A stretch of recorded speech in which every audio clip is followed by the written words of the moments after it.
Okay guys, तो आज के सेशन में हम लोग कोर जावा स्टार्ट हम कर रहे हैं। और कोर जावा क्या होता है उसके बारे में काफ़ी डिटेल में हर चीज़ समझेंगे। लेकिन आज का जो है इंट्रोडक्शन पार्ट हम डिस्कस करेंगे कि क्या है जावा, उससे आप क्या सब चीज़ों को कर सकते हैं, इसके लिए आपको क्या क्या रिक्वायर्ड सॉफ्टवेयर की ज़रूरत है। और सभी सॉफ्टवेयर को मैं आपके सामने में गूगल से डाउनलोड करते हुए मैं एक एक सॉफ्टवेयर को आपके सामने में इंस्टॉल करके दिखाऊंगा, और एक छोटा सा एक सिंपल सा एक प्रोग्राम भी रन करके आपको दिखाऊंगा, ताकि आपको एक कॉन्फिडेंस आए कि किस तरीके से हम जावा के लिए काम कर सकते हैं, किस तरीके से को अगर आप रन करना चाहते हैं तो क्या क्या रिक्वायर्ड सॉफ्टवेयर होगा।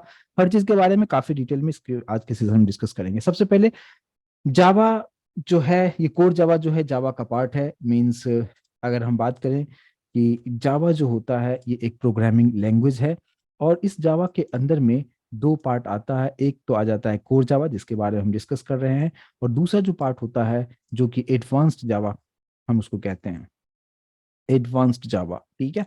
और जो कोर जावा है वो बेसिक पार्ट है जो आपको समझना कंपलसरी होता है, उसके बाद ही आप एडवांस जावा पे आप जा सकते हैं। तो सबसे पहले हमें कवर करना है कोर जावा, और फिर हम एडवांस जावा की तरफ हम जाएंगे। लेकिन कोर जावा पहले आपको समझना है, क्योंकि ये कंसेप्ट अगर आप अच्छी तरीके से समझ चुके होंगे तो ही आप एडवांस जावा को आप बेहतर तरीके से समझ पाएंगे। और कोर जावा का पूरा इम्प्लीमेंटेशन जो है वो एडवांस्ड जावा में आपको 100% देखने को मिलता है। तो इसलिए पहले कोर जावा हम सीखेंगे और फिर एडवांस जावा की तरफ हम जाएंगे।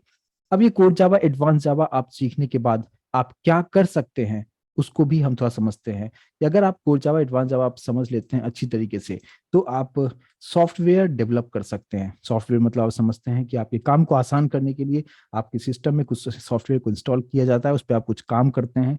तो सॉफ्टवेयर को कैसे डेवलप किया जाता है जावा के थ्रू, वो चीज आप कर सकते हैं। लेकिन अभी जो है, अभी का जो दौर चल रहा है ये कंप्लीटली वेब एप्लीकेशंस का चल रहा है। राइट, वेब एप्लीकेशंस का मतलब क्या, वेबसाइट का चल रहा है। वेब एप्लीकेशंस का चल रहा है, लेकिन उससे भी ज्यादा जो चल रहा है वो होता है क्या, कि ऐप का चल रहा है। जो कि आप एंड्रॉइड में जो एप्लीकेशंस आप इंस्टॉल करते हैं, आप उस पे भी इस चीज को आप यूज अप कर सकते हैं। एंड्रॉइड ऐप, आप अगर आप आईफोन यूज कर रहे हैं तो आईफोन के लिए जो ऐप होता है वो जावा से नहीं बना हुआ है, वो एक अलग प्रोग्रामिंग लैंग्वेज से बना हुआ है। बट एंड्रॉइड जो भी एप्लीकेशन आप यूज करते हैं वो जावा से ही डिराइव करके बनाया गया है। तो यहाँ पे मैं तीन अलग अलग पार्ट मैंने यहाँ पे लिखा है, इस चीज को समझिए। सॉफ्टवेयर आप डेवलप कर सकते हैं। वेब एप्लीकेशंस का मतलब क्या, एक वेबसाइट आप डिजाइन आप कर सकते हैं। जैसे कोई भी वेबसाइट आप विजिट करते हैं, आप फेसबुक.com या इंस्टाग्राम आप जाते हैं, इसका ऐप भी बना हुआ है। आप अपने मोबाइल पे आप उसके एप्लीकेशंस को प्ले स्टोर पे जाके आप डाउनलोड कर लेते हैं, लेकिन उसका एक वेब वर्जन भी होता है जिसको कि आप डायरेक्टली बिना इंस्टॉल किए हुए डायरेक्टली आप अपने ब्राउजर पे www.facebook.com अगर आप लिखते हैं तो वो एक वेब एप्लीकेशन हो जाता है। लेकिन अगर मोबाइल पे अगर आप ओपन करते हैं, उसका ऐप प्ले स्टोर से आप डाउनलोड करते हैं और इसको इंस्टॉल करके जब आप यूज करते हैं तो वो हम एंड्रॉयड एप्लीकेशन उसको कहते हैं। तो ये तीनों ही चीजों को करने के लिए जावा यूज किया जाता है, और ये इसका मेन पर्पस है। तो दूसरी बात कि इसका जो यूज है वो बैकएंड पर्पस के लिए किया जाता है। बैकएंड का मतलब क्या होता है इसको समझिए आप। बैकएंड डेवलपमेंट के लिए इसका यूज किया जाता है। इसका मतलब सिंपली आपको समझना ये है कि बैकएंड का मतलब क्या, कि किसी भी वेबसाइट का दो पार्ट होता है। एक होता है फ्रंट एंड, जिसमें कि डिजाइनिंग का पार्ट आता है, जहां पे आप HTML, CSS, JavaScript, bootstrap, angular, ये सारी चीजों के हेल्प से आप डिजाइन करते हैं, उसके पेजेस को डिजाइन करते हैं। एक वेबसाइट के पेज को आप डिजाइन आप करते हैं, यानी जो फाइनल यूजर को दिखता है। जैसे आप किसी भी वेबसाइट पे आप जाते हैं, जैसे कि मान लीजिए कि आप yahoo.com पे जाते हैं या आप facebook.com पे आप जाते हैं, तो जो भी आप देख पाते हैं वहाँ पे रजिस्ट्रेशन का है या लॉगिन करने का है, जो भी चीजें आप वहाँ पे देख पाते हैं वो सब कुछ डिजाइन जो किया गया है वो किसके थ्रू डिजाइन किया जाता है, फ्रंट एंड डेवलपमेंट के थ्रू। और बैकएंड का जो पार्ट हो जाता है कि अगर आपने वहाँ पे एक रजिस्ट्रेशन फॉर्म आता है, आपने first name, last name, user name, password इस तरीके से आपने दे के आप रजिस्टर करते हैं। होता है ना ऐसा, किसी भी वेबसाइट पे आप जाते हैं तो पहले आपको रजिस्ट्रेशन करना होता है। जैसे फेसबुक पे अगर आपको अकाउंट ओपन करना होता है, तो कैसे आप अकाउंट ओपन करेंगे, उसके लिए सबसे पहले आपको वहां पे एक फॉर्म आता है, उस फॉर्म को डिजाइन किया जाता है फ्रंट एंड डेवलपमेंट से, यानी HTML CSS के हेल्प से आप उसको डिजाइन कर सकते हैं। लेकिन उसके अंदर में जो डेटा दिया गया है वो डेटा कहाँ पे जाएगा, डेटाबेस में किस तरीके से स्टोर होगा। नेक्स्ट टाइम जब आप, हर बार तो आपको रजिस्ट्रेशन नहीं करना पड़ता है ना। आप किसी भी वेबसाइट पे आप जाते हैं, आप इंस्टाग्राम पे आप, आपका अगर अकाउंट है तो हर बार आप रजिस्ट्रेशन नहीं करने जाते हैं। आप जस्ट वन टाइम आपने रजिस्ट्रेशन कर दिया, नेक्स्ट टाइम आप क्या करते हो, just user name and password डाला और आप लॉग इन कर जाते हो। ऐसा ही कुछ होता है ना। तो हर बार आपको रजिस्ट्रेशन नहीं करना पड़ता है। तो आपने जो यूजर नेम एंड पासवर्ड जो कुछ भी आप देते हैं, वो आपके डेटाबेस से वहां पे चेकआउट करेगा कि यही यूजर नेम एंड पासवर्ड आपने रजिस्ट्रेशन के टाइम पे दिया था। अगर दिया है तो आपका जो इंस्टाग्राम अकाउंट है या फेसबुक अकाउंट है या कोई भी वेबसाइट पे है जहाँ पे इस तरह का प्रोसेस अगर करते हैं, तो ही आपको वो एक्सेस मिलता है। जैसे जीमेल की ही बात करते हैं, जीमेल में आप डायरेक्टली फर्स्ट टाइम जाते हैं तो directly user name and password देके आप लॉग इन नहीं कर सकते हैं। सबसे पहले आपको क्या करना होता है, रजिस्ट्रेशन करना पड़ता है, यानी वहाँ पे साइन अप करना पड़ता है, आपका पूरा डिटेल वहाँ पे दिया आप देते हैं। और फिर उसके बाद लॉग इन प्रोसेस होता है जहाँ पे आप यूजर नेम एंड पासवर्ड देते हैं। तो कैसे वो मैच करता है, आप जो कुछ भी फॉर्म में डेटा आप देते हैं वो सारी चीजें किस तरीके से होता है, मतलब क्या एक एक ये रजिस्ट्रेशन फॉर्म जो कुछ भी आप यहाँ पे बनाएंगे, कुछ इस तरीके से जो रजिस्ट्रेशन फॉर्म होता है, इसमें फर्स्ट नेम डालेंगे, लास्ट नेम है, यूजर नेम है, पासवर्ड है, फिर यहाँ पे एक छोटा सा बटन होगा। तो यहाँ पे जो कुछ भी आप इनपुट आप दे रहे हैं, ये कैसे डेटाबेस में जाके स्टोर होता है। इस तरफ मान लीजिए कि मैंने एक डेटाबेस यहाँ पे बना दिया है, ठीक है। तो जब ये डेटाबेस मैंने बनाया है तो डेटाबेस में जाएगा कैसे, ठीक है। तो ये डिजाइन का जो पार्ट हो गया, ये हो गया फ्रंट एंड। ये क्या हो गया, ये फ्रंट एंड का हो गया। और यहाँ पे जो डेटाबेस के अंदर डेटा जो स्टोर होगा, इसके लिए हम क्या यूज करेंगे, बैकएंड में। मतलब वो आपको दिखता नहीं है, फाइनल यूजर को नहीं दिखता है, लेकिन बैकएंड का कोडिंग हम जो करेंगे उसके बाद वो डेटाबेस में जाके डेटा स्टोर होगा। और बैकएंड के लिए अलग अलग प्रोग्रामिंग लैंग्वेज यूज किया जाता है। तो जैसे जावा हो गया, आप यहाँ पे पाइथन यूज कर सकते हैं, आप यहाँ पे पीएचपी यूज कर सकते हैं, an number of programming language है, लेकिन जावा सबसे ज्यादा फेमस है क्योंकि सबसे मोस्ट सिक्योर्ड प्रोग्रामिंग लैंग्वेज में से एक है जावा। इसलिए यहाँ पे इस तरीके से कर सकते हैं, राइट। तो यूज आपको समझ में आया होगा कि क्या इम्प्लीमेंटेशन होता है, जावा क्या है। तो जावा एक प्रोग्रामिंग लैंग्वेज है जो बैकएंड के लिए हम यूज करते हैं। और यहाँ पे आप फ्रंट एंड का पार्ट एक अलग होता है, बैकएंड का पार्ट अलग होता है। तो ये इसका पर्पस होता है। और अगर हम बात करें कि बहुत सारे कंपनीज ऐसे हैं जो जावा पे काम करती है, जैसे हम जस्ट मैं आपको जो फेमस कंपनी है उसके बारे में आपको बता दूं, जैसे गूगल हो गया, नासा कंपनी है, या आप यूट्यूब आप देखते हो, या अभी मुझे आप जूम पे अगर आप देख रहे हैं, तो ये सभी चीज़ों के लिए जो है वहाँ पे जावा का ही टेक्नोलॉजी यूज किया जाता है। आप एंड्रॉयड का कोई भी एप्लीकेशन यूज करते हैं तो एंड्रॉयड एप्लीकेशन जो डेवलप किया गया है वो कम्प्लीटली जावा के कंसेप्ट को लेकर डेवलप किया गया है। तो इसलिए जावा बहुत ही इंपॉर्टेंट है। आप जहां भी देखेंगे वहां पे हर जगह पे, मैक्सिमम जगहों पे आपको दूसरे प्रोग्रामिंग लैंग्वेज भी हैं, लेकिन जावा भी वहां पे इम्प्लीमेंटेशन उसका करके ही वो चीजों को डेवलप किया जाता है। तो ये जस्ट मैंने आपको बताया कि क्या है जावा, किस तरीके से इसका यूज है, और इसका फ्यूचर पॉइंट ऑफ व्यू से भी अगर मैं बताऊं कि अगर आप ये सोच रहे हैं कि मैं अगर इसमें अपना करियर बनाना चाहता हूं तो किस तरीके से बनाएंगे, तो सबसे बेस्ट है अगर आप अच्छी तरीके से प्रैक्टिस करते हैं तो। यहाँ पे ऐसा ये नहीं है कि कितना रिक्वायरमेंट है, रिक्वायरमेंट तो बहुत ही ह्यूज रिक्वायरमेंट है मार्केट में। जावा डेवलपर के लिए या फुल स्टैक डेवलपर के लिए जो जो रिक्वायरमेंट है बहुत ही ह्यूज रिक्वायरमेंट है। लेकिन अगर आप अच्छी तरीके से डेडिकेशन के साथ अगर आप टाइम देते हैं इस चीज को समझने के लिए, सीखने के लिए, तो आपके लिए अपॉर्चुनिटी ही अपॉर्चुनिटी है, उसमें कोई भी प्रॉब्लम नहीं होगा, इस चीज की गारंटी है, राइट। तो ये पार्ट हो गया कि जस्ट मैंने एक छोटा सा इंट्रोडक्शन आपको दिया। अब हम बात करते हैं कि अगर आप जावा प्रोग्राम को आप रन करना चाहते हैं अपने अपने सिस्टम में, तो क्या क्या सॉफ्टवेयर्स आपको लगेंगे, ठीक है। तो उस चीज को समझते हैं, लेकिन उससे पहले थोड़ा सा एक चीज मैं आपको बताऊं कि मैंने ये बताया कि जावा क्या है।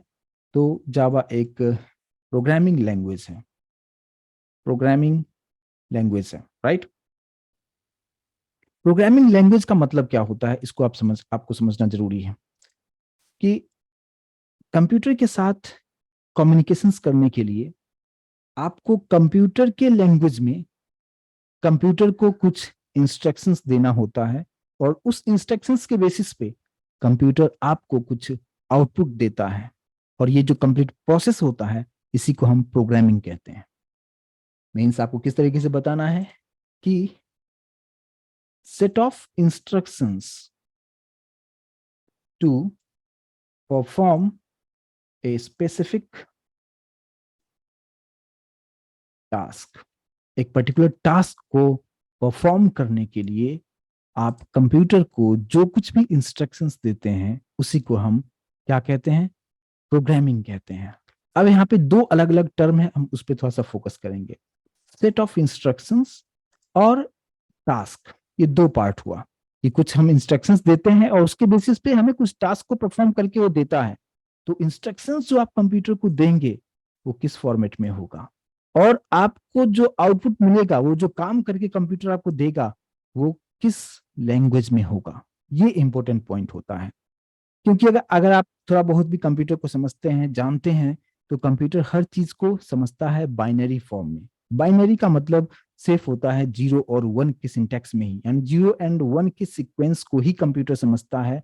तो हमें जो इंस्ट्रक्शंस देना है वो इंग्लिश, हिंदी, मराठी, बंगाली लैंग्वेज में हम नहीं दे सकते हैं। कंप्यूटर को सिर्फ और सिर्फ हम जीरो और वन के सीक्वेंस में ही चीजों को हम उसको बताएंगे, और फिर उसके अकॉर्डिंगली वो अंदर प्रोसेस करेगा, और फिर हमें जो भी एक्सपेक्टेड आउटपुट होगा वो हमें मिलेगा। तो आपसे ये पूछा जाता है इंटरव्यू में कि जो इंस्ट्रक्शंस आप कंप्यूटर को देते हैं वो किस फॉर्मेट में होगा। तो आपको बताना है ये बाइनरी सीक्वेंस होगा। बाइनरी का मतलब इसमें सिर्फ जीरो होगा और वन होगा। इस सीक्वेंस में आपको कंप्यूटर को इंस्ट्रक्शंस देना है, और आउटपुट जो आएगा वो आपके लैंग्वेज में होगा।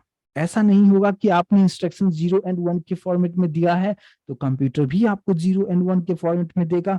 ऐसा बिल्कुल नहीं होगा, क्योंकि अगर वो भी जीरो एंड वन के फॉर्मेट में देगा तो सभी तो प्रोग्रामर है नहीं कि समझ जाएगा, राइट।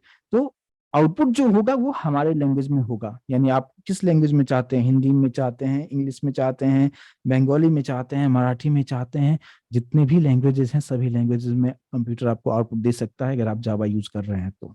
ठीक है, इसलिए यहाँ पे स्पेसिफिक टास्क जो करके देगा वो आपके लिए, वो आपका लैंग्वेज होगा, मतलब आवर लैंग्वेज, ताकि फाइनल यूजर उसको बहुत ही आराम से समझ सके। तो मैं उम्मीद करता हूं कि इस चीज को अभी आप समझ पाए होंगे कि कंप्यूटर को हमें कुछ इंस्ट्रक्शंस देना है, लेकिन वो इंस्ट्रक्शंस बाइनरी में होना चाहिए, जीरो और वन के फॉर्मेट में होना चाहिए, और उसके बेसिस पे कंप्यूटर हमें उस चीज को समझेगा, बाइनरी को समझेगा, और फिर हमें आउटपुट देगा, लेकिन वो आउटपुट हमारे लैंग्वेज में होगा।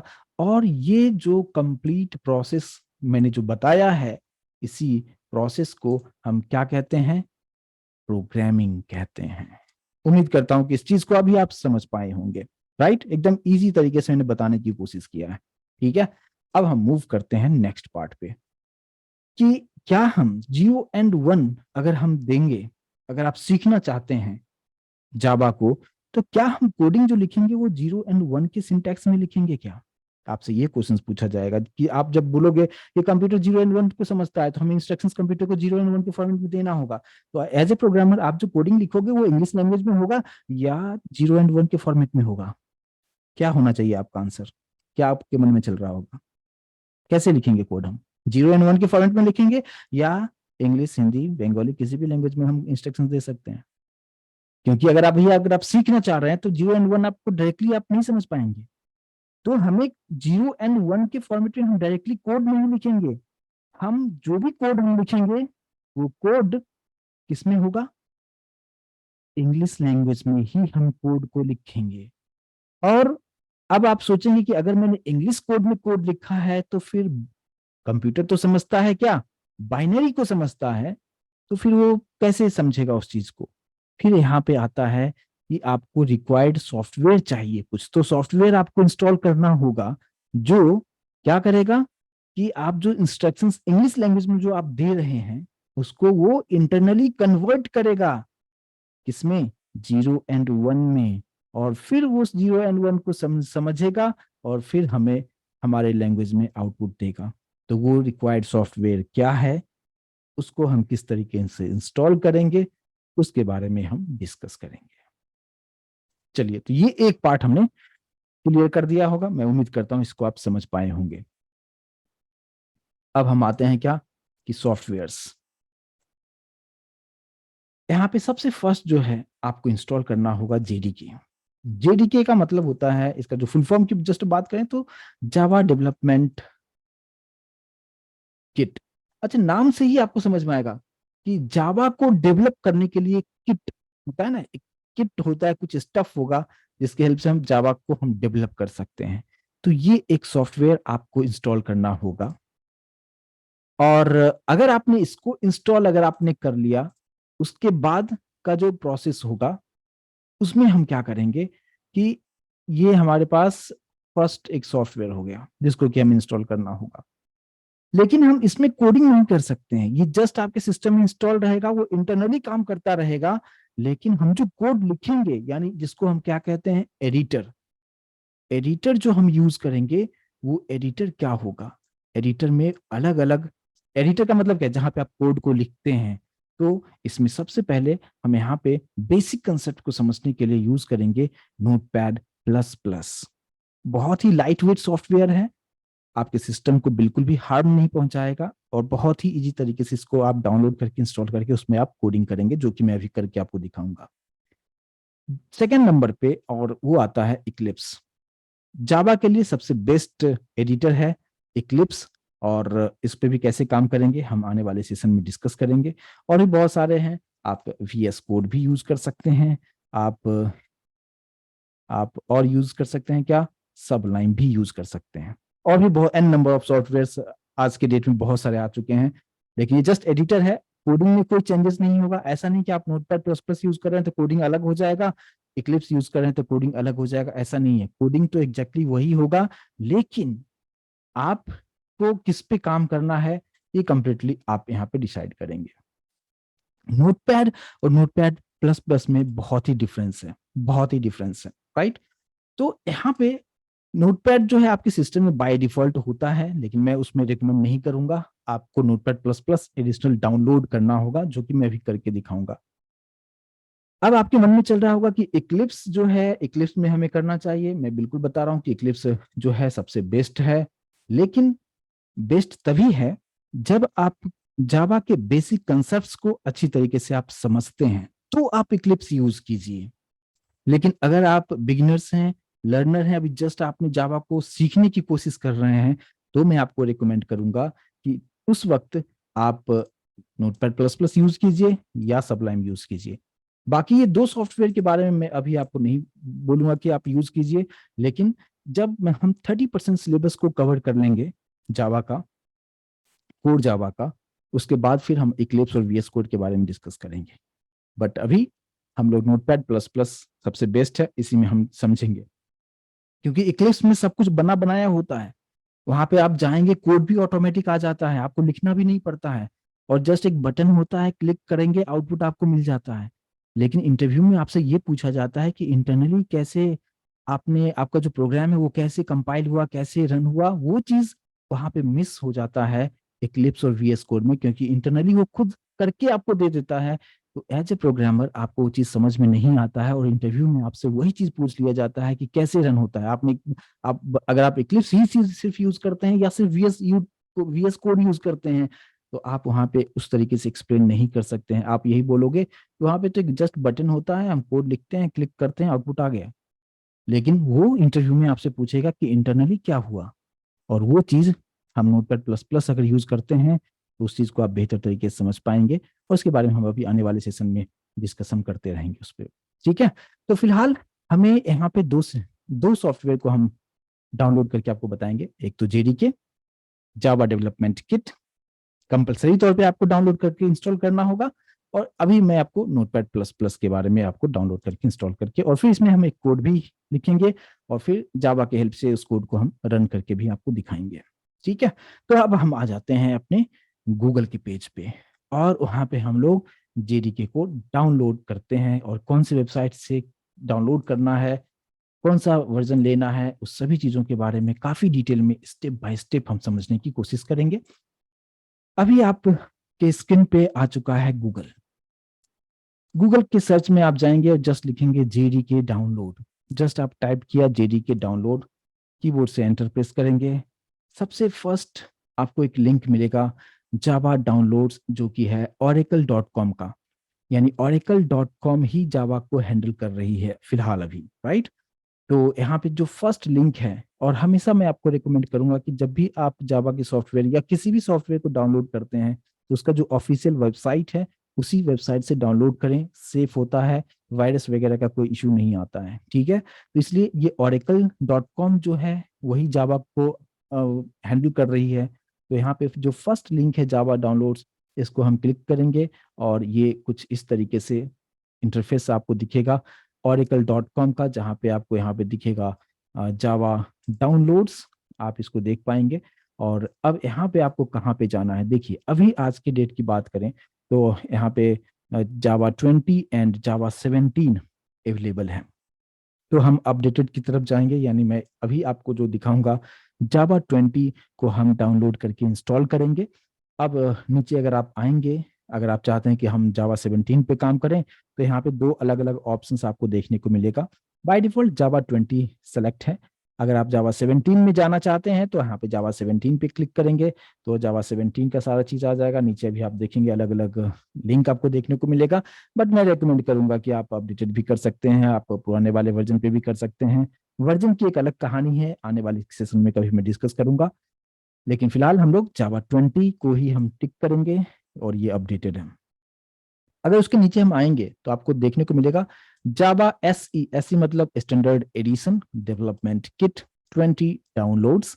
और यहाँ पे अब आपको बताएगा कि अलग अलग ऑपरेटिंग सिस्टम के अकॉर्डिंगली कि आप लिनक्स यूज करते हैं या मैक ऑपरेटिंग सिस्टम यूज करते हैं या विंडोज यूज करते हैं।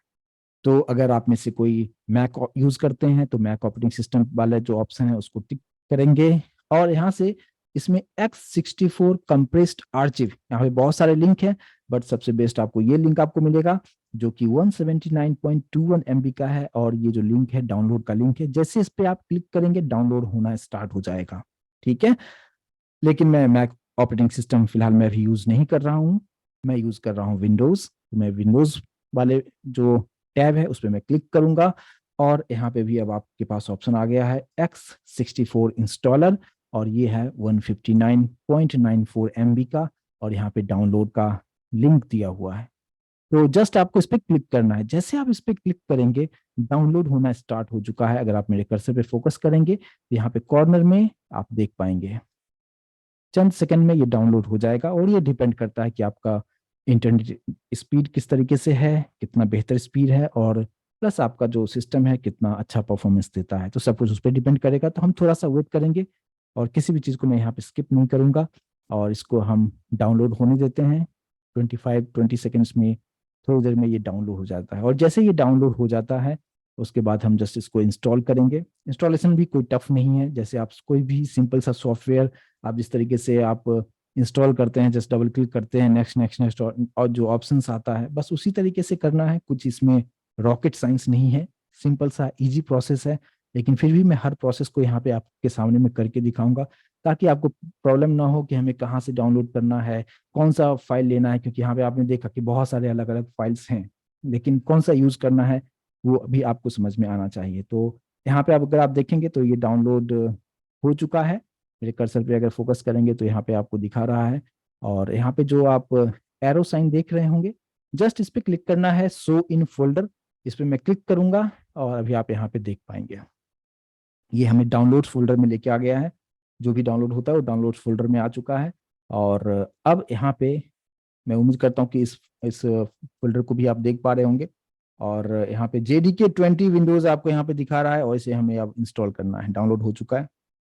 इंस्टॉल कैसे करेंगे, जस्ट आपको डबल क्लिक करना है, और डबल क्लिक करने के बाद थोड़ा सा ये वक्त लेता है तो थोड़ा सा आपको वेट करना होगा जब तक ये प्रोसेस होता है। और यहाँ पे आपसे परमिशन मांगेगा और उसके बाद फिर हम नेक्स्ट नेक्स्ट करके इसको इंस्टॉल कर लेंगे। और जब तक ये इंस्टॉल का प्रोसेस हो रहा है उससे पहले इसको होने देते हैं। और एक सेकंड, मैं यहाँ पे फिलहाल अभी नो कर रहा हूँ, अभी मैंने आगे कुछ कोई प्रोसेस नहीं किया, क्योंकि एक चीज मैं आपको बताना चाहता हूँ क्या, इंस्टॉल करने से पहले कि अगर आपने किस सिस्टम में इंस्टॉल नहीं है या है, पहले उसको जरूर चेकआउट कर लें एक बार। तो आप यहाँ पे क्या कीजिएगा कि आपको एक नीचे जो सर्च बार अगर आप देखेंगे ना, आपको दिखेगा यहाँ पे सर्च बार में CMD टाइप कीजिएगा। CMD stand for command prompt, यहाँ पे आप देख पाएंगे कमांड प्रॉम्प्ट ऐप आपको दिखेगा, और ये इसको इंस्टॉल नहीं करना पड़ता है, बाय डिफॉल्ट आपके सिस्टम में होता ही होता है। जस्ट इसको आप क्लिक करेंगे, कुछ इस तरीके से ये ओपन होके आपको दिखाएगा। ठीक है, तो ये एक ब्लैक स्क्रीन आपको दिखेगा, जिसको हम क्या कहते हैं, कमांड प्रॉम्प्ट इसको कहते हैं। आपके सिस्टम में पहले से होता है, कुछ आपको इंस्टॉल डाउनलोड नहीं करना है, जस्ट CMD आप सर्च बार में टाइप करो और ये आ जाएगा।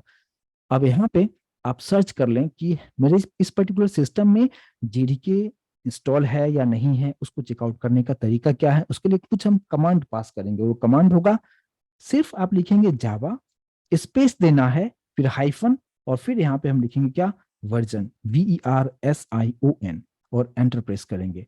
तो अब आप देखेंगे कि मैसेज क्या दिखाया, यहाँ पे दिखा रहा है message, Java is not recognised as an internal और एक्सटर्नल कमांड। इसका मतलब कि जावा, इसको आपने जो यहाँ पे लिखे हो जावा, उसको समझ में नहीं आ रहा है। It means you have not installed JDK in your system, right. तो ये एक पार्ट हो गया कि अभी क्लियर है कि मेरे सिस्टम में जावा इंस्टॉल नहीं है, जिसकी वजह से आपको ये मैसेज दिखा रहा है। दूसरा तरीका क्या है, दूसरा तरीका है कि आप लिखेंगे जावा सी, मतलब जावा का कंपाइलर आपके सिस्टम में इंस्टॉल है या नहीं है, जावा सी हाइफन, और वर्जन लिखेंगे और एंटर करेंगे। यहाँ पे भी एग्जैक्टली सेम उसी तरीके से दिखा रहा है कि जावा का compiler is not recognised as internal और एक्सटर्नल कमांड, मतलब अब इस सिस्टम में JDK इंस्टॉल नहीं है, राइट। ये चीज क्लियर हो गया होगा। तो अब हम इस पर्टिकुलर स्क्रीन को, यानी दो कमांड आपको ध्यान ध्यान में रखना है, और ये भी कभी कभी इंटरव्यू में आपसे पूछा जाता है कि आप कैसे चेक करोगे, करते हो कि आपके सिस्टम में जावा इंस्टॉल है या नहीं है। तो ये प्रोसेस है, जावा स्पेस देके हाइफन वर्जन देना है, फिर जावा, दूसरा कमांड है जावा सी स्पेस देके हाइफन वर्जन देना है, राइट। तो यहाँ पे इंस्टॉल नहीं है, फिलहाल मैं इसको क्लोज कर दे रहा हूँ, और मैंने इंस्टॉल करके रखा है। इसको हम जस्ट डबल क्लिक करेंगे, यहाँ पे मैंने यहाँ पे डबल क्लिक कर दिया है, और यहाँ पे आपसे ये परमिशन मांगेगा, यहाँ पे आपको जस्ट यस करना है, और यस करने के बाद फिर यहाँ पे एक न्यू विंडो आएगा, यहाँ पे आपको मैसेज दिख रहा होगा प्रिपेयरिंग टू इंस्टॉल, और अब यहाँ पे आपको दिखा रहा है वेलकम टू इंस्टॉलर विजार्ड। यहाँ पे आपको जस्ट नेक्स्ट कीजिए, और यहाँ पे भी आपको नेक्स्ट करना है, कुछ नहीं करना है, नेक्स्ट नेक्स्ट करना है 2 बार, और आप वेट कीजिए थोड़ा सा, और ये इंस्टॉल हो जाएगा।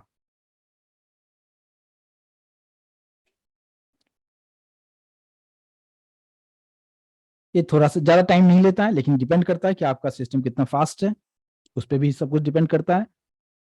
और ये जैसे ही कंप्लीट होता है, उसके बाद फिर हम लोग वापस से CMD पे जाके वही सेम कमांड हम डाल के देखेंगे।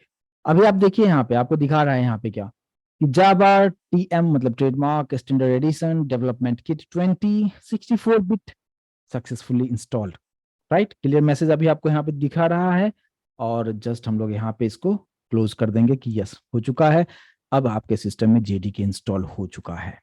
अब चेक कैसे करेंगे, चेक करने के लिए वापस से हम लोग कहाँ पे आएंगे, CMD, जो स्क्रीन मैंने आपको दिखाया था, बस फिर से हम यहाँ पे CMD हम टाइप करेंगे, और ये ब्लैक स्क्रीन जो अभी आप देख पा रहे हैं, यहाँ पे सेम वही कमांड हम टाइप करेंगे, जो कमांड मैंने अभी बताया था। क्या बताया था, जावा सी हाइफन वर्जन, एंटर कीजिए।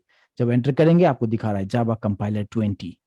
पहले क्या दिखा रहा था कि Java C is not recognised as internal और एक्सटर्नल कमांड, बट यहाँ पे आपको जस्ट दिखा रहा है यस जावा का कंपाइलर 28th वर्जन आपने इंस्टॉल कर लिया है। अब आप जो है अपनी जावा को कोडिंग को आप करके आप सॉफ्टवेयर डेवलप कर सकते हैं, वेब एप्लीकेशंस बना सकते हैं, एंड्रॉइड का एप्लीकेशंस बना सकते हैं, राइट।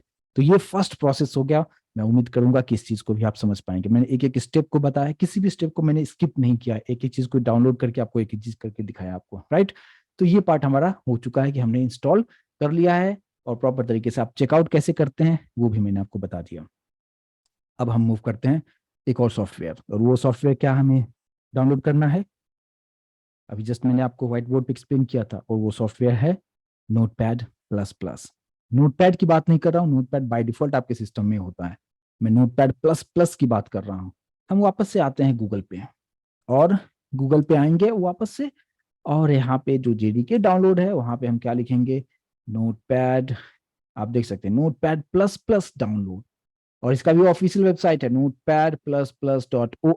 फर्स्ट लिंक को ओपन करना है, और यहाँ पे डाउनलोड नोटपैड प्लस प्लस सबसे अपडेटेड ये वाला पार्ट है। और ये डिपेंड करता है, मतलब हर रोज आप देखेंगे तो कुछ ना कुछ नया वर्जन आते रहता है। तो फिलहाल हम यहाँ पे जो सबसे टॉप पे है आप देख पाएंगे, जस्ट इसको मैंने क्लिक किया, क्लिक करने के बाद आप यहाँ पे क्या देखेंगे, यहाँ पे अगर आप देखेंगे कि डाउनलोड हमने यहाँ पे किया है, यहाँ पे नीचे आपको एक बटन आपको देखने को मिलेगा और यहाँ पे जो है डाउनलोड का ऑप्शन आपको दिखेगा। और जैसे हमने इस पे क्लिक किया, क्लिक करने के बाद जो है यहाँ पे आप सेम उसी तरीके से जैसे जेडीके का फाइल था, यहाँ पे एनपीपी यहाँ पे इंस्टॉलर आ चुका है। और अगर आ चुका है तो जस्ट ये डाउनलोड भी हो चुका है और जस्ट हम लोग यहाँ पे शो इन फोल्डर करेंगे और अभी आपको यहाँ पे देखने को मिलेगा, यहाँ पे एनपीपी 8.5 जो भी है वर्जन यहाँ पे आ चुका है और इसको डाउनलोड हो चुका है। अब इसको इंस्टॉल करना है, जस्ट इसको डबल क्लिक करेंगे, यस करेंगे और इसके बाद फिर यहाँ पे इंग्लिश सिलेक्ट है, ओके करेंगे और यहाँ पे नेक्स्ट करेंगे, आई एग्री पे क्लिक करेंगे और नेक्स्ट करके और यहाँ पे नेक्स्ट करना है। अगर आप शॉर्टकट आप क्रिएट करना चाहते हो डेस्कटॉप पे तो यहाँ पे टिक कर दीजिए और इंस्टॉल कर लीजिए। इंस्टॉलेशन शुरू हो चुका है और इसके बाद फिर यहाँ पे बोल रहा है रन भी करना है। यहाँ पे जैसे आप फिनिश करेंगे VS कोड आपके लिए ओपन हो जाएगा और ये जो स्क्रीन आप देख पा रहे हैं ये VS कोड का है और यहीं पे हमें कोडिंग करना है जावा के लिए। तो कोडिंग किस तरीके से करेंगे, अब यहाँ पे थोड़ा सा ध्यान से थोड़ा सा देखिए कि यहाँ पे कोडिंग किस तरीके से किया जाएगा। यहाँ पे आप जो स्क्रीन देख रहे हैं ये जस्ट उसका डॉक्यूमेंटेशन का पार्ट है जिसको कि हम स्किप करेंगे। और यहाँ पे ऊपर सबसे टॉप पे देखेंगे लेफ्ट हैंड साइड के कॉर्नर पे मेरे कर्सर पे फोकस करेंगे तो आपको दिखेगा फाइल लिखा हुआ है, जस्ट फाइल पे क्लिक करना है और यहाँ पे जो न्यू ऑप्शन आप देखेंगे जस्ट इस पे क्लिक कर दीजिए और यहाँ पे आ चुके हैं। ठीक है, इसमें एक चीज और होता है कि अगर अभी मैं कुछ भी लिखता हूँ ना आपका आप जो देख पाएंगे फॉन्ट का साइज बहुत ही छोटा है, बहुत ही छोटा है, जिसको कि आप सही कर सकते हैं, बड़ा कर सकते हैं। उसके लिए आपको यहाँ पे क्या करना होगा, अपने कीबोर्ड से कंट्रोल बटन को प्रेस करके रखेंगे और माउस अगर यूज करते हैं तो माउस का जो व्हील होता है उसको आप घुमाएंगे ऊपर की ओर तो उसका साइज बढ़ जाएगा, नीचे करेंगे उसका साइज छोटा हो जाएगा। ठीक है, तो यहाँ पे मैं थोड़ा सा बड़ा करके रखता हूँ ताकि आप बेहतर तरीके से यहाँ पे इस चीज को देख पाएंगे। ठीक है, तो ये दोनों ही सॉफ्टवेयर को हमने इंस्टॉल कर लिया है अपने सिस्टम में। अब हम एक छोटा सा कोड भी करेंगे और हम रन करके देखेंगे। हम कोडिंग पे उतना डिटेल डिस्कस नहीं करेंगे क्योंकि आज का जो मेरा टारगेट है कि हम सॉफ्टवेयर के बारे में समझेंगे ताकि इतना चीजें आप करके आप देख लें, आपको एक कॉन्फिडेंस आएगा और फिर धीरे धीरे हम टॉपिक वाइज हम आगे चलते जाएंगे। अब बात करते हैं कि जावा जो है प्रोग्रामिंग लैंग्वेज तो बिल्कुल है, प्रोग्रामिंग क्या है वो भी मैंने आपको एक्सप्लेन किया। लेकिन जावा के बारे में क्या कहा जाता है कि जावा जो है ये एक ऑब्जेक्ट ओरिएंटेड प्रोग्रामिंग लैंग्वेज है। ये क्या है, object oriented object oriented programming language होता है। ऑब्जेक्ट ओरिएंटेड के प्रोग्रामिंग के अंदर में बहुत सारे अलग अलग कंसेप्ट होते हैं जिसमें सबसे पहले जो होता है वो होता है क्लास। ठीक है, तो आपको जो भी कोडिंग करना है आपको एक क्लास के अंदर में करना है। क्लास का मतलब क्या कि जिसके अंदर आप वेरिएबल्स फंक्शंस को स्टोर करके रखेंगे। अब वेरिएबल्स क्या है, फंक्शंस क्या है, मेथड्स क्या है, हम स्टेप बाय स्टेप डिस्कस करेंगे। बट यहाँ पे आपको समझना है कि ऑब्जेक्ट ओरिएंटेड प्रोग्रामिंग का सबसे फर्स्ट जो कंसेप्ट है उसे हम क्लास कहते हैं। और क्लास का मतलब क्या, जिसके अंदर बहुत सारी चीजों को हम स्टोर करके रख सकते हैं। जैसे मान लीजिए कि अगर आप कॉलेज में पढ़ते हैं या स्कूल में आपने पढ़े हो तो वहाँ पे क्लास होता है ना कि ये क्लास 8 है, क्लास 9 है। तो क्लास के अंदर में अगर हम आपके स्कूल कॉलेज की अगर हम बात करें तो वहां पे क्या होता है, क्लास के अंदर में क्या सब चीजों को रखा जा सकता है। आपके बैठने के लिए बेंच डेस्क होता है, एक टेबल होता है, चेयर होता है, ब्लैक बोर्ड या व्हाइट बोर्ड होता है, ये सारी चीजों को रखने के लिए। और फिर उसमें स्टूडेंट्स होते हैं। तो इस सभी चीजों को एक साथ रखने के लिए एक क्लास बनाया गया। सेम उसी तरीके से प्रोग्रामिंग में भी, ऑब्जेक्ट ओरिएंटेड प्रोग्रामिंग के अंदर में भी सबसे फर्स्ट जो कंसेप्ट है जिसको कहा गया क्लास, जिसके अंदर में अलग अलग चीजों को हम स्टोर करके रखेंगे। कैसे स्टोर करके रखेंगे उसके बारे में हम देखेंगे। बट फिलहाल यहाँ पे ये बताने का मेरा मकसद ये था कि जावा में हम जब भी कोडिंग करते हैं तो आपको कीवर्ड लिखना है क्लास। क्लास में सभी स्मॉल लेटर में लिखना है। जावा जो है completely case sensitive programming language है। केस सेंसिटिव का मतलब क्या कि जो स्मॉल में होना चाहिए स्मॉल में ही लिखना है, कैपिटल है कैपिटल में ही, यानी उसका रूल जो बताया गया है उसी को आपको फॉलो करना है। ऐसा नहीं कि क्लास का सी कैपिटल कर दिया तो प्रॉब्लम क्रिएट करेगा। तो उस चीज को फिर आप सोचेंगे कि किसका कहाँ पे हमें स्मॉल में लिखना है, कहाँ पे हमें कैपिटल में लिखना है, वही सब चीजों को तो हमें अभी सीखना है, राइट। तो फिलहाल क्लास में सभी स्मॉल में लिखना है। क्लास का नाम आपकी मर्जी जो देना चाहे दे सकते हैं।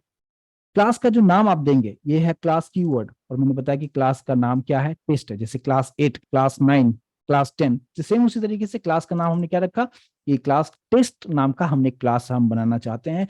लेकिन यहाँ पे जावा में रूल बताया गया कि जब भी क्लास का जो भी आप नाम देते हो उसका फर्स्ट लेटर आप कैपिटल में लिखिए, लेकिन आप स्मॉल में भी लिख सकते हैं, चलता है, बट रूल बताया गया कि इसको आप, ये ऑप्शनल रखा, आप पे डिपेंड करता है, लेकिन मैं आपको रिकमेंड करूंगा कि जब भी क्लास का नाम लिखें तो फर्स्ट लेटर हमेशा कैपिटल ही रखें।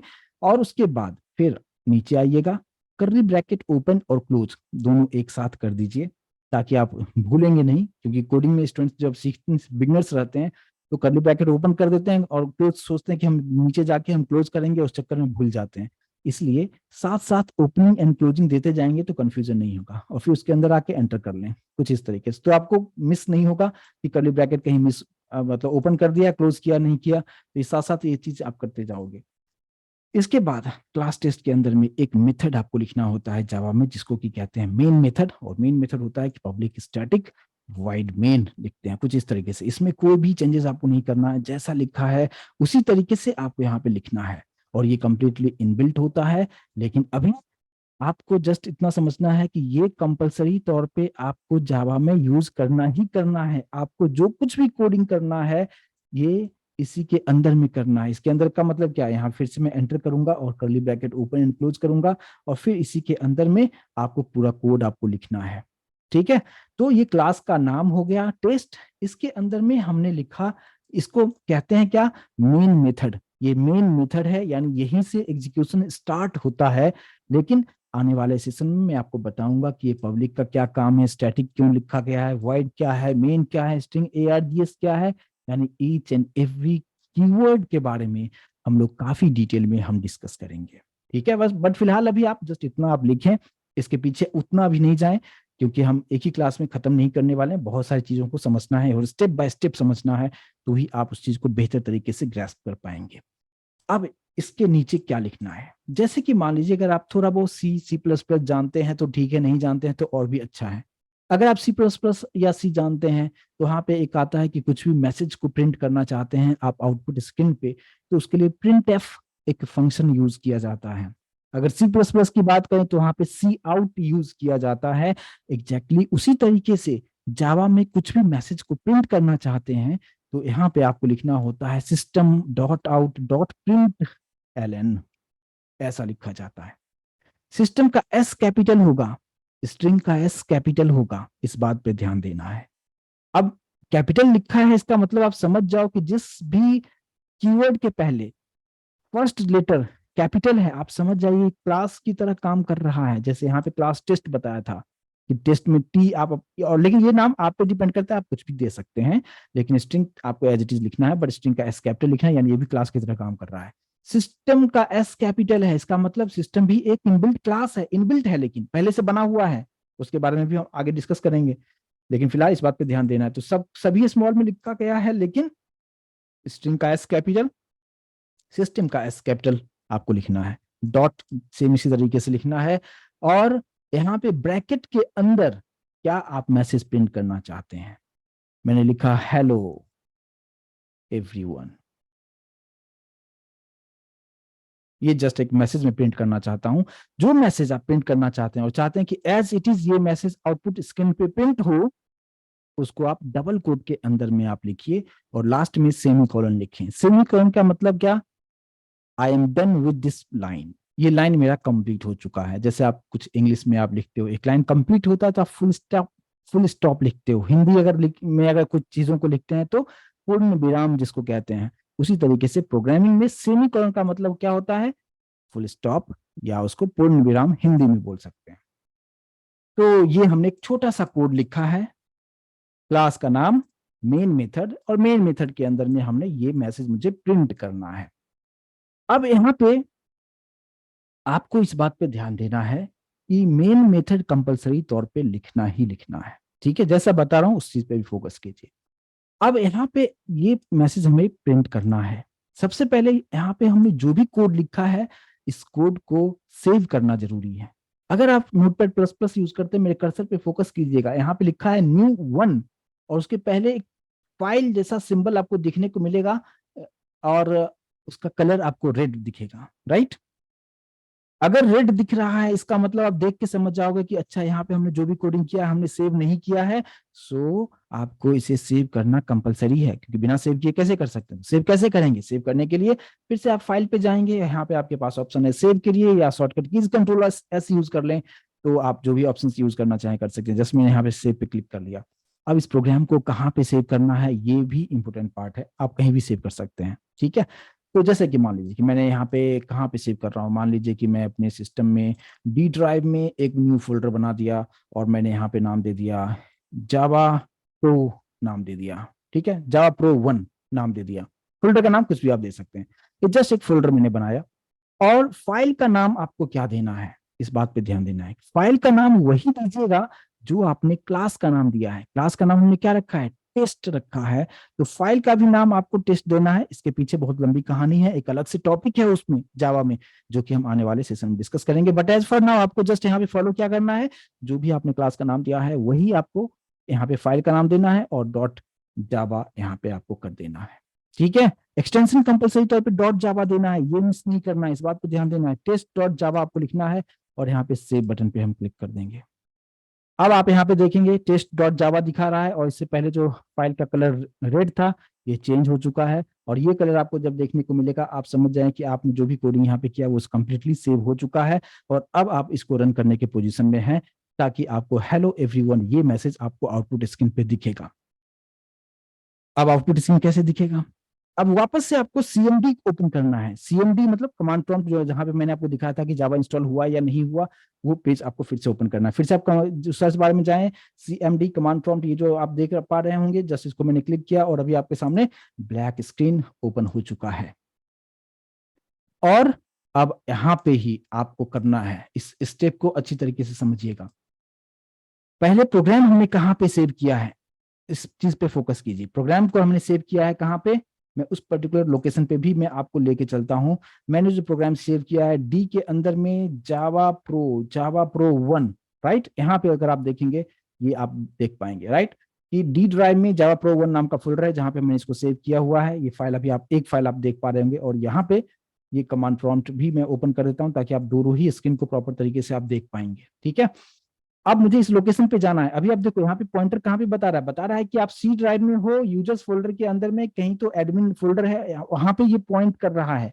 लेकिन मेरा प्रोग्राम कहाँ पे है, मेरा प्रोग्राम डी ड्राइव में जावा प्रो 1 में है, तो हमें इस लोकेशन पे पहले जाना होगा। हम कैसे जाएंगे उस लोकेशन पे, उसके लिए आपको लिखना होगा, क्या लिखना होगा, आपको सबसे पहले डी ड्राइव में जाना है, तो आप लिखोगे डी कोलन। अगर ई ड्राइव में जाना होता है ई कोलन लिखते हैं आप, ठीक है। तो डी ड्राइव में जाना है तो डी कोलन, कीबोर्ड से एंटर प्रेस करेंगे। अभी आप देखो ये कहाँ पे हम आ चुके हैं, डी ड्राइव में ये पॉइंट कर रहा है, लेकिन डी ड्राइव में कहाँ पे हमें आना है, जावा प्रो 1 नाम का हमने एक फोल्डर बनाया है, वहां पे जाना है। तो यहाँ पे आपको कमांड लिखना होगा सीडी जावा प्रो 1। सीडी का मतलब होता है चेंज डायरेक्टरी, कि डायरेक्टरी को चेंज करो। डी में तो हो, लेकिन डी में मुझे कहाँ जाना है, जावा प्रो में जाना है। तो यहाँ पे सीडी मतलब चेंज डायरेक्टरी करो, कहाँ पे, जावा प्रो 1 में, और मैं एंटर प्रेस करता हूं। अभी आप देख सकते हैं डी के अंदर में जावा प्रो 1 नाम के हम लोकेशन पे आ चुके हैं, जहां पे अभी मेरा पर्टिकुलर फाइल है, और इसी इसी लोकेशन पे मेरा फाइल है। अब इस फाइल को हम कंपाइल करेंगे। अब कंपाइल क्या होता है, रन क्या होता है, हम आने वाले सेशन डिस्कस करेंगे। तो हमें सबसे पहले कंपाइल करना होता है, जहां पे हमें कमांड लिखना होता है, क्या, जावा सी। फाइल का नाम क्या है, यानी जावा के कंपाइलर को बोल रहे हो कि मैंने एक फाइल बनाया है जिसका नाम है टेस्ट और जावा, इसे आप कंपाइल कर दीजिए। कंपाइल करने का मतलब सिंपली यहाँ पे ये बताऊं कि अभी जो मैंने कोडिंग किया है वो कौन से लैंग्वेज में लिखा है। कोडिंग हमने 0 और 1 के फॉर्मेट में नहीं लिखा है, वो सिर्फ हमने इंग्लिश लैंग्वेज में लिखा है। तो हमें कंप्यूटर को बताना होगा कि ये इंग्लिश लैंग्वेज है, लेकिन उसको कुछ कन्वर्ट करो। ये सब आगे जो हम काफी डिटेल डिस्कस करेंगे। तो जैसे हम ये जावा सी टेस्ट डॉट जावा हम लिखेंगे, तो यहाँ पे जो एक फाइल बना हुआ है, यहाँ पे सिर्फ कितना फाइल आपको दिख रहा है, सिर्फ एक ही फाइल दिख रहा है ना, जावा प्रो के लोकेशन पे सिर्फ एक ही फाइल आपको दिख रहा है, टेस्ट। लेकिन जब ये कमांड आप पास करेंगे, और अगर आपने कोडिंग अच्छी तरीके से किया है, वहां पे कोई मिस्टेक नहीं किया है, और जब मैं एंटर प्रेस करूंगा, तो आप देखेंगे कि यहाँ पे एक और फाइल आपको बन गया है जिसका नाम है टेस्ट डॉट क्लास। समझ में आ रहा होगा कि यहाँ पे एक और फाइल बन चुका है टेस्ट डॉट क्लास, कंपाइल करने के बाद। और अब हमें रन करना है। रन करने के लिए कमांड होता है जावा, और जस्ट क्लास का नाम देना है टेस्ट, यहाँ पे कोई एक्सटेंशन नहीं देना है। और ये लिखने के बाद जैसे आप एंटर करेंगे, मैसेज आपको देखने को मिलेगा, हेलो एवरीवन, और यही मेरा एक्सपेक्टेड आउटपुट था। तो ये जस्ट मैंने बताया, इतना आप करके आप पहले देखिए। लेकिन मैंने जो ये लिखा जावा सी टेस्ट और जावा, ये जो फाइल बना है इसको क्या कहते हैं, इंटरनली और क्या सब चीजें होता है, वो आने वाले सेशन में डिस्कस करेंगे। लेकिन फिलहाल अभी आपका जो असाइनमेंट है, आप जेडीके को डाउनलोड कीजिए, उसको इंस्टॉल कीजिए, नोटपैड प्लस प्लस को डाउनलोड कीजिए, इंस्टॉल कीजिए। एक छोटा सा कोडिंग आप कुछ इस तरीके से आप लिखिए, और फिर कमांड प्रॉम्प्ट में ये कमांड आपको देना है, और जस्ट ये आउटपुट आपके सिस्टम में आपको लाना है। इतना आप करके रखें, और फिर हम आगे इसके आगे का पार्ट हम डिस्कस करेंगे। बट उम्मीद करता हूँ कि इतना चीजें आप अच्छी तरीके से समझ पाए होंगे।